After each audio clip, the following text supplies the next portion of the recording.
पिछले वीडियो में मैंने आपको बताया था कि आप घर बैठे बैठे कैसे मर्सिडीज ए क्लास लिमोजिन जीत सकते हो, और स्क्रीन पर देखिए आदित्य, अखिल और रघु ने बाजी मार ली है और लीडर बोर्ड पर काफी आगे पहुंच गए हैं। आपके पास भी इस गाड़ी को जीतने का मौका है। कैसे, इस वीडियो को देखते रहिएगा। सभी को राम राम। गाड़ी खरीदने में काफी सारा कंफ्यूजन है, खासकर अगर मैं आज की तारीख की बात करूं तो जैसे तैसे हम वीडियोस देखकर या फिर किसी से सलाह मशवरा लेकर या अपने दोस्त की गाड़ी देखकर एक गाड़ी फाइनल कर लेते हैं। फिर नया कंफ्यूजन क्रिएट होता है कि इसमें से वेरिएंट कौन सा लेना है, क्योंकि हमारा मन तो कर रहा होता है टॉप वेरिएंट लेने का, सारे फीचर्स चाहिए, लेकिन बजट हमें अलाउ नहीं करता। तो हम अपनी चालाकी से, समझदारी से एक फैसला लेते हैं कि हाँ यार, इस वेरिएंट में इतने फीचर्स मिल रहे हैं, हमारे काम के हैं, हमारा ऐसे काम चल जाएगा, हमें इन फीचर्स की जरूरत नहीं है। तो कहीं ना कहीं एक बार सेट किया हुआ है हम लोगों ने अपने दिमाग में अपनी जरूरतों के अनुसार कि हमें कम से कम ये वाले फीचर लेने हैं। अब ये तो बात हो गई उन लोगों की जो जानते हैं गाड़ियों के बारे में थोड़ा बहुत ही सही, फीचर्स के बारे में भी जानते हैं कि कौन सा यूजफुल है, कौन सा नहीं है। लेकिन जो बिगिनर्स हैं, जो नहीं जानते, उन्हें शुरुआत मतलब लाइफ की पहली गाड़ी खरीद रहे हैं, गाड़ी के बारे में कुछ नहीं पता, शायद कई सारे लोग ऐसे भी होते हैं इनको चलानी तक नहीं आती, लेकिन वो गाड़ी खरीद रहे होते हैं। तो उन लोगों के लिए खासकर ये वीडियो मैंने बनाया है ताकि आपको पता चल सके कि आपकी गाड़ी में कम से कम कौन से फीचर्स होने चाहिए जिसकी वजह से आप अपना वेरिएंट्स खुद चूज कर सको।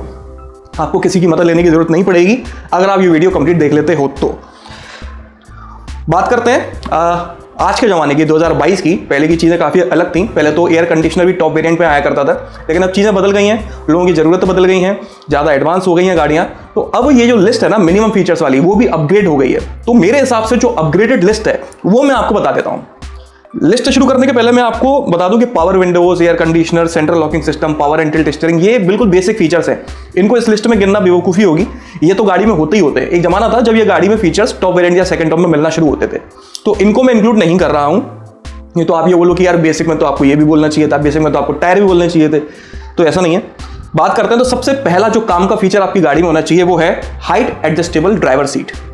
कई बार आप लोगों ने देखा होगा, हम ध्यान नहीं देते इस फीचर पे, बिल्कुल नहीं ध्यान देते कि ड्राइवर सीट की हाइट एडजस्ट होती भी है, नहीं होती। आगे पीछे सरका के देख लेंगे, लेकिन हाइट एडजस्ट हो रही है नहीं हो रही नहीं देते, ध्यान ही नहीं देते।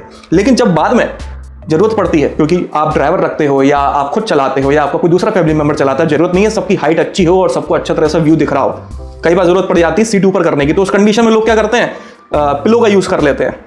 वो पिलो का यूज करने की वजह से कुछ मेडिकल प्रॉब्लम्स भी आने लगती हैं। तो इस सब चीज़ों से बचने से बेहतर है कि आप हाइट एडजस्टेबल ड्राइवर सीट क्यों नहीं खरीदते। आप जब गाड़ी खरीदने जाओ तो एक बस यहां पर ध्यान जरूर दीजिएगा, ये काफी काम का फीचर है। तो चलिए मैं आपको बता देता हूं कि आप मर्सिडीज ए क्लास लिमोजिन और महिंद्रा थार कैसे जीत सकते हो। डिस्क्रिप्शन बॉक्स में दी गई लिंक से माई 11 सर्कल ऐप को डाउनलोड करिए और आज होने वाले इंडिया वर्सेस हांगकांग मैच में अपनी टीम बनाइए। माई 11 सर्कल ऐप पर फैंटेसी क्रिकेट खेलना बहुत आसान है। बस आपको दो अलग टीमों से प्लेयर्स चुनने होते हैं, उनके परफॉर्मेंस के बेसिस पर आपको पॉइंट्स मिलते हैं। अगर आपके पॉइंट्स सामने वाले से ज्यादा हैं तो आप जीत सकते हो कैश प्राइजेस। बाकी इसमें आपका कंपटीशन 1 करोड़ लोगों से होता है, लेकिन यहां पर सिर्फ 8 लाख लोग हैं, मतलब कि आपके जीतने के चांसेस 8 गुना ज्यादा हैं। तो सोचिए मत, डाउनलोड करिए और अपनी टीम बनाइए। इस टूर्नामेंट में होने वाले हर मैच में मेगा कॉन्टेस्ट में अपना पार्ट लीजिए और महिंद्रा थार जीतने का मौका पाइए। साथ ही में इस टूर्नामेंट के एंड में जो भी लीडर वो टॉप करेगा उसे मिलेगी मर्सिडीज ए क्लास लिमोजिन, इसलिए हर मैच में पार्ट जरूर लीजिएगा। इसके अलावा इस लिंक से अगर आप इस ऐप को डाउनलोड करते हैं तो कितना भी अमाउंट डिपॉजिट करने पर आपको एक्स्ट्रा 20% रियल कैश मिलता है और साथ ही में मिलते हैं 1500 रुपए का बोनस भी। तो अभी कभी डाउनलोड करिए और अपनी टीम बनाइए। दूसरा जो फीचर है काम का वो है रियर एसी वेंट्स। अब इसमें कोई बहुत बड़ी बात मैं नहीं बता दी कि रियर एसी वेंट्स काम के होते हैं, लेकिन कई लोगों को ऐसा लगता है कि यार पैसा बचाने के चक्कर में वो सोचते हैं कि यार गाड़ी का एसी तो है ही इतना स्ट्रांग, क्या ही दिक्कत है, पीछे वालों को क्या दिक्कत होगी। भाई हम इंडिया में रहते हैं, अच्छी से अच्छी जगह का टेम्परेचर मिनिमम 40-42 होता है, कुछ कुछ जगह पे 46, 47, 48 तक चले जाता है टेम्परेचर। ऐसे टेम्परेचर में पीछे वाले तो दूर की बात है, आगे वाले जो पैसेंजर्स होते हैं ना, उनके भी पसीने निकल आते हैं। उस कंडीशन में पीछे बैठना, अगर आपका 10-15 किलोमीटर का सफर है तो उन 15 किलोमीटर में तो गाड़ी की ठंडक पीछे तक आ पाती है, तब तक सफर खत्म हो जाता है। तो उस स्थिति से बचने के लिए अपने दोस्तों से गाली खाने से बेहतर है कि भाई रियर एसी वेंट्स वाली गाड़ी खरीद लो। उसमें एसी नहीं होता, सिर्फ वेंट्स होते हैं। फर्क इतना पड़ता है कि आगे की जो ठंडक है वो काफी आसानी से पीछे वालों तक पहुंच जाती है, इतना होता है बस। तीसरा जो है फीचर है वो है फ्रंट और रियर में यूएसबी पोर्ट्स या फिर 12 वोल्ट के पोर्ट्स होना। अब आजकल तो भाई मोबाइल हर किसी के पास है और 24 घंटे में से ज्यादातर समय हर कोई अपने मोबाइल पर ही निकालता है। शायद ही कोई होगा जिसकी बैटरी शाम तक अच्छी भरपूर रहती होगी। सबको चार्जर की जरूरत पड़ती है और खासकर अगर आप लॉन्ग ड्राइव पर जा रहे हो, 3, 4, 5 पैसेंजर्स आपकी गाड़ी में बैठे हैं, तो हर किसी को लगभग एक ना एक बार मोबाइल चार्जर की जरूरत पड़ती है। तो आप ये जरूर देख लें, मैं नहीं कहता कि यूएसबी पोर्ट ही हो, 12 वोल्ट का पोर्ट हो तो आप मोबाइल वाला जो चार्जर रहता है वो खरीद सकते हो। इसमें डुअल पोर्ट्स आते हैं, फास्ट चार्जिंग वाले पोर्ट्स आते हैं, आप वो खरीद सकते हो, लेकिन कम से कम 12 वोल्ट का पोर्ट तो होना चाहिए। कई लोग इस चीज़ पे भी ध्यान नहीं देते, बस आगे के कैबिन में एक पोर्ट मिल जाता है, उसी में खुश हो जाते हैं कि हाँ ये है तो सही, अपना काम हो जाएगा, लेकिन असल में ऐसा नहीं है। पीछे भी मैं मानता हूं कि एक पोर्ट कम से कम होना ही होना चाहिए।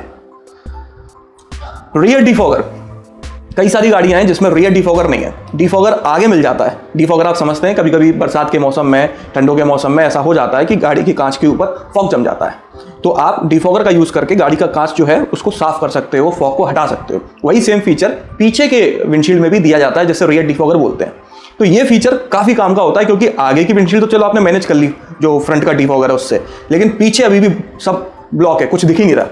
पीछे गाड़ियां आ रही हैं, कितनी दूर हैं, कैसी हैं, क्या है, कुछ नहीं समझ में आ रहा है। तो रियर डिफॉगर जो है काफी काम का फीचर है, गाड़ी लेते समय इसको भी ध्यान में रखिएगा। ऑटो डे नाइट IRVM, अब कई सारे लोग बोलेंगे यार ये तो प्रीमियम फीचर है तो, लेकिन काम का भी उतना ही है। क्या है कि दो तरीके मैं आपको बता दूं, एक तो सिंपल IRVM आता है जिसमें कुछ भी नहीं है, कोई भी फीचर नहीं है, वो बस सिंपल एक मिरर है, और एक आता है मैनुअल डे नाइट IRVM, उसमें एक तरीके का हुक दिया होता है, उसको आप आगे पीछे करोगे तो वो रात के लिए और दिन के लिए एडजस्ट हो जाता है, लेकिन वो किसी काम का नहीं होता। अगर गाड़ी के अंदर लाइट आ रही है तो उसका रिफ्लेक्शन चेंज हो जाता है, वो पीछे वाले को दिखाने की बजाय गाड़ी की सीटें दिखाने लगता है। कुल मिला के मैनुअल डे नाइट IRVM सही तरह से काम नहीं करते।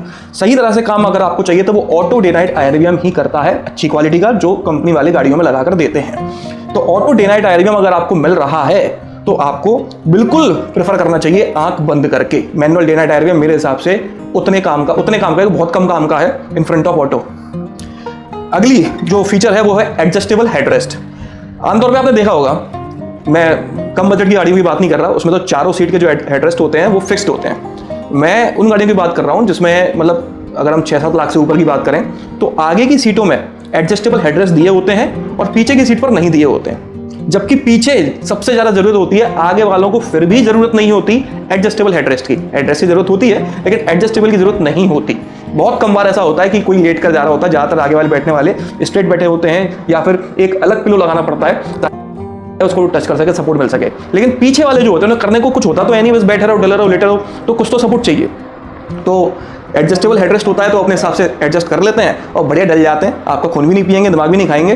तो रियर एडजस्टेबल हेडरेस्ट मेरे हिसाब से पीछे वालों के कंफर्ट के लिए बहुत शानदार फीचर है।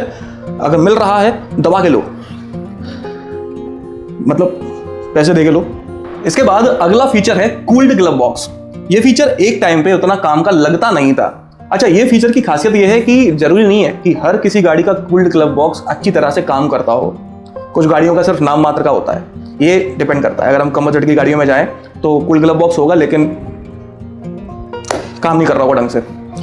लेकिन ये कूल्ड ग्लव बॉक्स से होता ही है कि भाई वही बात घूम फिर के कि गर्मियों का माहौल है इंडिया में, 12 में से 9-10 महीने गर्मी पड़ती है। अगर हम ठंडा पानी लेते हैं, कोई ड्रिंक लेते हैं या हम बाकी चीज़ें भी समझ रहे हो ना, वो भी लेते हैं, तो वो कम से कम ठंडी बनी रहती है। कुछ गाड़ियों के कूल्ड ग्लव बॉक्स ऐसे हैं कि हाँ ठंडा हो रहा है लेकिन उनमें जगह इतनी नहीं है कि कुछ रख सको।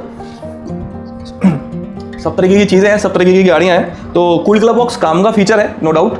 लेकिन एक बार देख लेना कि उस गाड़ी का कूल्ड ग्लव बॉक्स में दम है भी कि नहीं है, जगह है भी कि नहीं है। अगर वो बेकार है, आपको समझ में नहीं आता, तो फिर उसको लेस प्रायोरिटी पे आप डाल सकते हो। Electrically foldable and adjustable headrest, sorry यहाँ थोड़ा गलत हो गया, electrically foldable and adjustable ORVM, बाहर जो मिरर्स होते हैं उनकी बात कर रहा हूँ मैं। अब क्या है कि एक टाइम पे इनमें ये इलेक्ट्रिक तो आते नहीं थे, मैनुअली एडजस्टेबल आते थे। अगर आपको को ड्राइवर सीट वाला एडजस्ट करना है तो आपको है ना अपनी सीट बेल्ट हटा के बिल्कुल टेढ़ा होके या फिर गाड़ी से उतर के जाना पड़ेगा। कई बार फोल्ड होते थे तो अपना ड्राइवर सीट वाला तो आप मैनुअली कर सकते हो उसको बाहर, लेकिन को ड्राइवर सीट वाला आपको पूरा टेढ़ा होके या बगल में कोई बैठा है तो उससे करवाओगे। फिर इंटरनली एडजस्टेबल होगा तो आप बोलोगे हाँ दिख रहा है, थोड़ा नीचे थोड़ा ऊपर ये करोगे आप। तो ये सब चीज़ों से बचने के लिए बहुत कंफर्टेबल फीचर है ये electrically foldable and adjustable ORVM। आप ड्राइवर सीट पर बैठे बैठे ही दोनों मिरर्स को बंद कर सकते हो, खोल सकते हो। कभी कभी ऐसा होता है हम अकेले होते हैं गाड़ी में और बहुत कम जगह होती है निकलने की, ऐसा लगता है ये मिरर्स टकरा जाएंगे, तो हम क्या करते हैं बस एक बटन दबाया, दोनों के दोनों फोल्ड हो जाते हैं, हमारी गाड़ी निकल जाती है। लेकिन और इसी में परिस्थिति में आप खुद को अकेला सोचिए तो आप पहले पूरे टेढ़ा होगे, उसको फोल्ड करोगे, ये करोगे, फिर दोबारा खोलोगे टेढ़े होगे, तो भाई वो प्रोसेस है जो कभी कभी इरिटेट कर देती है। तो ये फीचर आपकी गाड़ी में मेरे हिसाब से होना चाहिए, जरूरी है। प्रोजेक्टर हेडलैम्प्स, एक टाइम था हर किसी गाड़ी में हेलोजन हेडलैम्प्स आते थे, अब वो टाइम गया भाई। अगर आप 2022 में या आगे कभी एक नई गाड़ी खरीदने का प्लान बना रहे हो तो आपकी गाड़ी में कम से कम प्रोजेक्टर हेडलैम्प्स होने चाहिए। हेलोजन हेडलैम्प्स की गाड़ियां लेना अब कोई मतलब नहीं है। अगर आप रात का सफर करते हो या नहीं करते हो, प्रोजेक्टर हेडलैम्प्स तो मस्ट है बॉस। अगर आप महीने में एक दिन भी रात का सफर करने वाले हो या चांसेस हैं, तब भी प्रोजेक्टर हेडलैम्प्स ही लीजिएगा। हेलोजन हेडलैम्प्स अब किसी मतलब के नहीं है। कंपनीज भी ऐसे देने लगी हैं, लेकिन अभी भी कुछ गाड़ियां हैं जिनमें हेलोजन हेडलैम्प्स ही आते हैं, तो जिनमें ऑप्शन ही नहीं है तो उधर तो कुछ कर नहीं सकते, लेकिन जिसमें ऑप्शन मिल रहा है आपको तो बिल्कुल भाई बहुत काम का फीचर है, ले लो। Front and rear armrest. Armrest जैसी चीज़ मतलब बहुत ही शानदार, खासकर ड्राइवर के लिए। रियर आर्मरेस्ट तो चलो ठीक है, पीछे अगर पैसेंजर्स वगैरह बैठे हैं और तो उनको थोड़ा सहारा मिल जाता है, या वो कुछ ड्रिंक्स वगैरह ले रहे हैं, कोल्ड ड्रिंक है या ग्लास वगैरह रखना है, जो भी है, तो उनको जो कप होल्डर्स हैं आर्मरेस्ट में जो होते हैं उसमें काफ़ी सपोर्ट मिल जाता है, जगह मिल जाती है सामान रखने वगैरह की। लेकिन सबसे ज़्यादा जो काम आता है ना वो है फ्रंट आर्मरेस्ट, और वो भी अगर स्टोरेज स्पेस साथ में है तो सोने पर सुहागा। आप बहुत देर तक गाड़ी चलाते हो लॉन्ग ड्राइव पे, तो आप हमेशा स्टीयरिंग ऐसे पकड़ के नहीं रख सकते। हालांकि ऐसे रखनी चाहिए, लेकिन हमेशा ऐसा हो नहीं पाता। हम एक हाथ से चलाते हैं और दूसरा हाथ हमारा आर्मरेस्ट पर होता है, तो एक आदत पड़ जाती है। और साथ ही में उसमें स्टोरेज स्पेस होती है, तो आप अपना सामान वगैरह भी उसमें रख सकते हो। तो ये दोनों चीज़ें काफ़ी काम की हैं। लेकिन रियर आर्मरेस्ट जो है ना, अगर आप अपनी गाड़ी में ले रहे हो तो वो सिर्फ तभी काम का है मेरे हिसाब से अगर उसमें कप होल्डर्स हैं तो, और कप होल्डर्स भी ऐसे वाले जो थोड़े स्पेशियस हो। ये नहीं कि उसमें सिर्फ कोल्ड ड्रिंक की बोतल ही आ पा रही है, और भी सारी बोतलें आ जानी चाहिए उसमें, इतना कम से कम जगह हो उसमें। सिर्फ बोतल ही एक मेरा वो नहीं है रीज़न ये फीचर को जरूरी बताने का, मतलब और भी कई सारे रीज़न है, लेकिन सिर्फ आर्मरेस्ट देना ऐसी कोई मजा नहीं। उसमें यार स्टोरेज स्पेस होनी चाहिए, वो भी स्पेशियस वाली। तो ये एक फीचर है मेरे हिसाब से काफ़ी काम का, लोग ध्यान नहीं देते, खासकर रियर आर्मरेस्ट पर तो बिल्कुल ध्यान नहीं देते। कई लोगों को तो पता ही नहीं होता कि उनकी गाड़ी में रियर आर्मरेस्ट है भी, वो बस चला रहे होते हैं या सीट कवर के नीचे उसको पैक करवा देते हैं। ये तक देखे हैं मैंने।